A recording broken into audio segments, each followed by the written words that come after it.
Professor Drew, guys. This time we're talking about net working capital, actually working capital. And I really enjoyed the video. I have to say, I thought the guy was really good. I thought he spoke really fast, so I hope people caught it because it was actually really, really good. I'm an accountant though, so I really understand that stuff, so that's why I'm really passionate about the subject. Working capital is current assets minus current liabilities, but it really, like you said, that's not the important thing to know, because that's not really relative. What really is important is knowing the change in the working capital, the revenue and the metrics, and just to kind of get some information about the company. So no cash is considered and no debt in the change in operating assets. And I understand that when looking at a cash flow statement, because I do them. And it's a difficult concept to explain to sometimes to a non-accountant, because you're looking at the change in payables, not the payables, the change in payables from year to year and the change in receivables. But unless you really do a cash flow statement, sometimes that concept is tough, even for accountants. Sometimes it can be tough in the beginning. So that was one thing I thought was interesting. So I'm hoping people caught that. What else can I say? So this person looked at 3 different companies: Salesforce, Amazon, and Walmart. And the important differences in the change which caused their cash flows to be, their working capital to be either negative or positive. And so right off the bat, you can tell that Walmart is a mammoth company. And the big things that really affect them would be the inventories. They're a box store. They have to have inventory. It has to be on the shelf before a sale can be made, at least in the box store model. So they have to pay for that. They have to pay for the inventory. So that makes sense. While you have to expend the cash for that, so they're when they purchase it, they're spending cash. They're not getting the money from the customer until a customer buys that piece of something off their shelf. So that makes sense why it's negative. Also, the one thing they could do to help is to extend their liabilities, not pay suppliers longer, and then that would help out their cash flow situation. But they did say that like I said, it's a big company. They have a lot of cash, so they try to pay their, what they did say in the video is they tried to pay their vendors quickly. But now you move to an Amazon. Amazon doesn't have to have inventory right then on a shelf. People are shopping online. So as I go out and look for an Amazon product, they don't have to have the inventory. They can order it and kind of actually have me pay for it before they are actually got it from their source.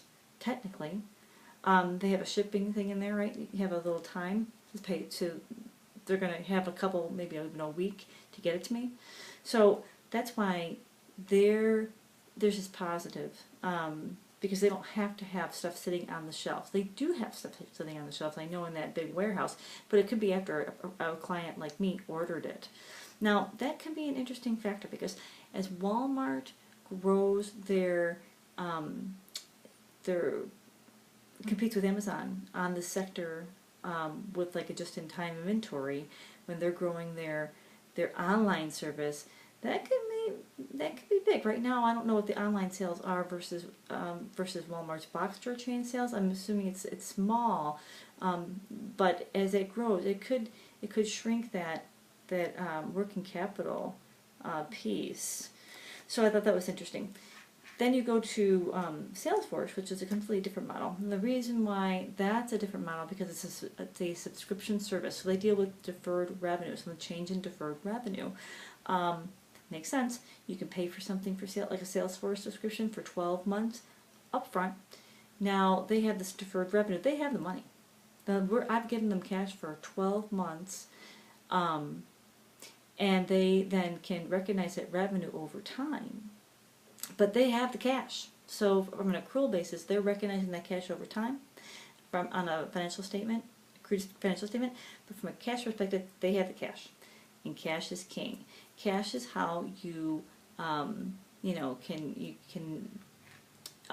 a reason why they say cash is king, because you can do stuff with that cash now. Okay? We had the same kind of situation at our company. We're a not-for-profit. We went to back about 20 years ago, they were having a hard time paying. We were having a hard time paying bills on a monthly basis. We're a non-for-profit company, and we get revenue from the state for kids that live at Hepzibah, a group homes situation. But instead, what the CEO did 20 years ago, we went to the state and said, "Hey, can you pay us in advance? We're going to say we have 15 kids or 20. Now we have 26. We have 26 kids a month. Can you pay us in advance of the month so we can feed and shelter these kids appropriately?" And then we will square up at the end of the month, saying if we had a kid went to a different group home, or we found a foster care family to have that child. And they said yes. So we effectively turned a cash flow situation around, and that really got Hepzibah on the right track to having positive cash flows. So this kind of stuff works, and I really recognize the importance of it. So I hope I'm explaining this well. But I really like the subject. It's really good, and I thought the video was really, really good. So I hope they'll understand working capital and the revenue component and the pieces that make up that operating assets that can impact cash.